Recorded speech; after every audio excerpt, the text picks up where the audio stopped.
vous allez bien. Aujourd'hui on se retrouve non pas pour un nouvel épisode de The Animation, mais pour une vidéo un petit peu spéciale.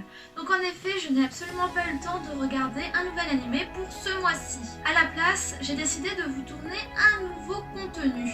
Donc par chance, un collègue m'a tout simplement prêté un roman graphique taïwanais qui est très intéressant et donc je me suis dit que ça pouvait sûrement vous tenter. Par contre, je m'excuse d'avance pour ma prononciation qui risque d'être très approximative, je le crains. Donc le nom de ce roman graphique est tout simplement Les guerriers de l'arc-en-ciel Siddiq Bale.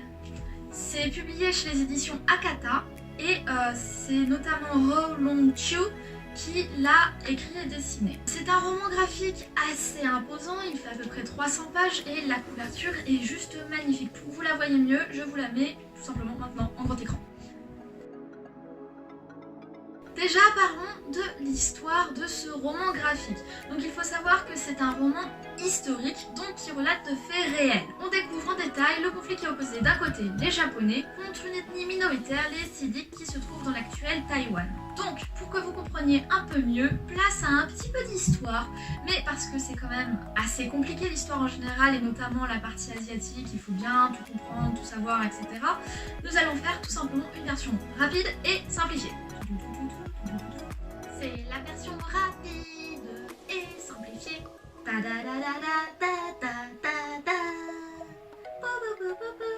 Donc, il faut savoir que la Chine et le Japon ne se sont jamais très bien entendus par le passé. Et pour cause, quand ce n'était pas la Chine qui tentait d'envahir le Japon, c'était l'inverse. Et entre 1894 et 1895, il y eut une guerre sino-japonaise avec notamment la défaite de la Chine qui tout simplement à la fin céda Taïwan aux Japonais. Suite à cela, les Japonais débarquèrent en 95 et décidèrent de soumettre les aborigènes qui y vivaient et notamment de les japoniser tout en profitant aussi des richesses naturelles de ce pays. Autre chose à savoir, Taïwan appartenait auparavant à la Chine et les Chinois, eux, avaient décidé tout simplement de laisser les peuples aborigènes tranquilles. Voilà pour les bases. C'est la fin de la partie rapide et simplifiée. Maintenant, retournons sur notre bande dessinée. Donc celle-ci met tout simplement l'accent sur une révolte qui s'est déroulée en 1930 entre les Siddiq et les colons japonais. La première partie de cette BD explique pourquoi cette révolte a eu lieu. On y voit comment les Siddiq ont été traités par les occupants japonais, mais aussi comment ils ont petit à petit perdu à la fois leur culture, mais aussi leur liberté. Par ailleurs, en plus de perdre leur tradition, ils étaient obligés de travailler de façon assez dangereuse pour récupérer du bois dans les forêts, donc dans des zones assez risquées, et donc pour construire des bâtiments administratifs japonais. Et tout cela en étant très peu payés, voire pas du tout, en fonction de l'humeur du policier qui s'occupait de cette tâche. Et comble du tout, les femmes Siddiq étaient forcées d'être mariées à des Japonais qui les maltraitaient et si elles n'étaient pas mariées, elles se faisaient harceler. Une fois que vous comprenez bien dans quel état physique et mental se trouvait le peuple Siddiq, la BD vous amène dans la deuxième partie, soit la révolte. Là, vous voyez comment les villages aborigènes se sont réunis et ont planifié celle-ci, et en très peu de temps, il faut le dire. Surtout quand on voit tout ce que ça entraîne par la suite. En effet, le 27 octobre 1930, cette révolte éclate d'un coup, sans que les Japonais n'aient rien prévu en plein milieu d'un événement sportif. En une seule journée, les aborigènes reprennent le contrôle de Wushe, qui est un des villages principaux de cette BD. Et notamment, il faut savoir que cette guerre s'appelle aussi la révolte de Wushe. Et ils reprennent à la fois des postes de contrôle de police dans les environs, ainsi que les autres villages environnants. Tout s'enchaîne très vite et les Japonais mobilisent leurs troupes pour essayer d'endiguer cette révolte.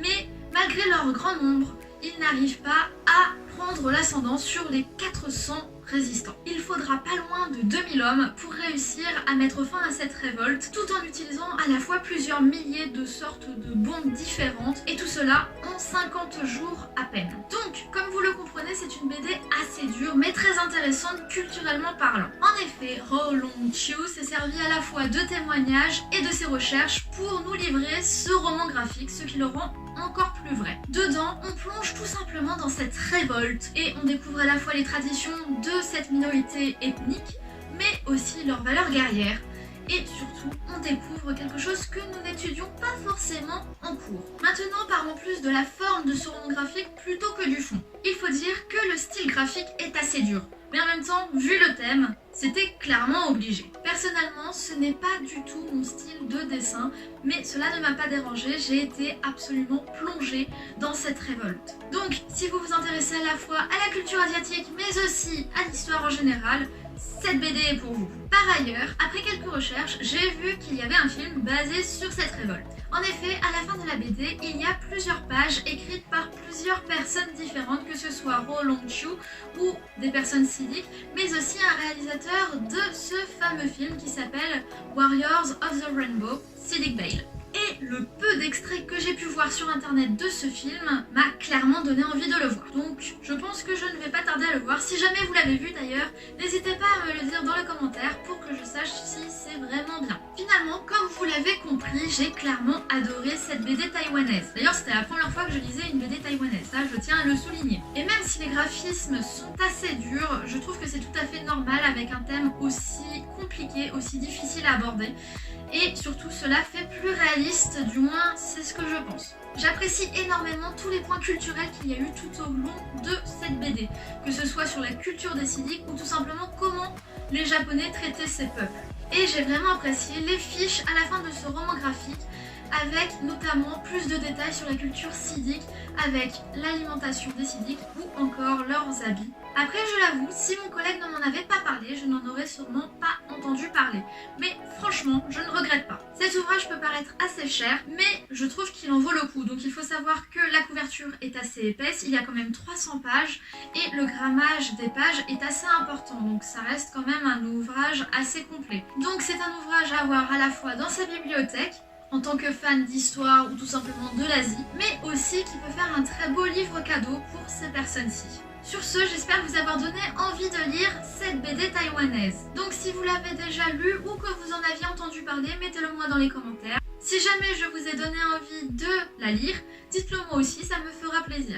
Si vous aimez ce genre de contenu vidéo, n'hésitez pas à me le dire, j'en referai sûrement. Ensuite, n'hésitez pas à lâcher un pouce bleu si vous avez aimé, ça fait toujours plaisir.